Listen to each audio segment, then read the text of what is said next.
Good afternoon এইস কিচেনের বন্ধুরা, এইস কিচেনে সবাইকে স্বাগত। আজ আমি বানাবো ব্রেড উপমা বা পাউরুটির উপমা। এটা খুব সহজে এবং কম সময়ের মধ্যে খুব তাড়াতাড়ি বানানো যায়। চলুন দেখে নেওয়া যাক আজকের রেসিপিটা। ব্রেড উপমা বানাবার জন্য এখানে 8 থেকে 10 পিস স্লাইস ব্রেড নিয়েছি, আর সাথে নিয়ে নেব হাফ বাটি চীনাবাদাম, হাফ বাটি কাজু বাদাম, একটা মিডিয়াম সাইজের পেঁয়াজ, টমেটো, আদা, কাঁচা লঙ্কা, লেবু, ধনিয়া পাতা এবং কারি পাতা। প্রথমে ব্রেডগুলো পিস করে কেটে নেব। দেখুন কিউব সাইজের করে কেটে নিয়েছি। এরপরে ভেজিটেবলগুলো কেটে নেব। প্রথমে নিয়েছি পেঁয়াজ। দেখুন পেঁয়াজগুলো এরকম একটু ছোট সাইজের করে কেটে নেব। এরপরে নিয়েছি টমেটো।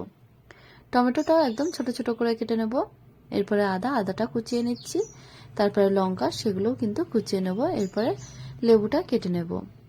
তারপরে ধনিয়া পাতাগুলো ছোট ছোট করে কেটে নিচ্ছি। এবার মিডিয়াম ফ্লেমে একটি কড়া বসিয়ে কড়াইয়ের মধ্যে 1 থেকে 1.5 চামচ বাটার দিয়ে দেবো, আর বাটারের মধ্যে দিয়ে দিচ্ছি স্লাইস করে কেটে রাখা ব্রেডগুলো একটু হালকা ফ্রাই করে কড়া থেকে তুলে নেব। এবারে কড়াইয়ের মধ্যে দিয়ে দিচ্ছি 1 চামচ সাদা তেল। তেলের মধ্যে দিয়ে দিচ্ছি কাজু বাদাম এবং চীনা বাদামগুলো, সেগুলো একটু হালকা ফ্রাই করে তুলে নেব। এবার উপমাটা বানাবার জন্য এখানে কড়াইয়ের মধ্যে দিয়ে দিচ্ছি 3 চামচ সাদা তেল। তেলের মধ্যে দিয়ে দিচ্ছি 3 থেকে 4টে শুকনো লঙ্কা ছোট চামচের, 1 চামচ সরিষা এবং 1 চামচ বিউলি ডাল, 8 থেকে 10টা ফ্রেশ কারি পাতা। এর পরপরই দিয়ে দেবো কোচানো পেঁয়াজগুলো দিয়ে একটু হালকা করে ফ্রাই করে নেব। দেখুন পেঁয়াজের কালারটা এরকম এসে, তখন দিয়ে দিচ্ছি কোচানো আদা এবং ছোট ছোট করে কেটে রাখা লঙ্কাগুলো। এর পরপরই দিয়ে দিচ্ছি টমেটোগুলো।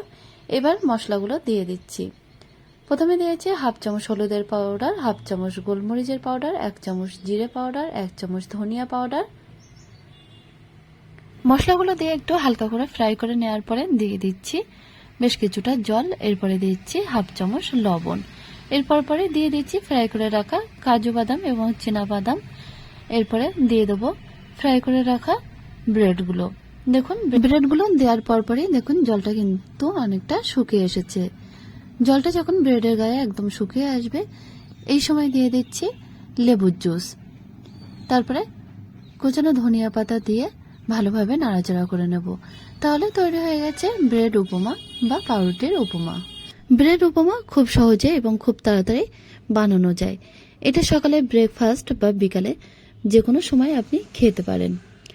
তাহলে বন্ধুরা, আমার এই ব্রেড উপমা দেখে একদিন বাড়িতে ট্রাই করতে পারেন। আর যদি ভালো লেগে থাকে তাহলে অবশ্যই আমাকে একটা কমেন্ট করবেন, আর আমাদের চ্যানেলটা সাবস্ক্রাইব করার অনুরোধ রইল।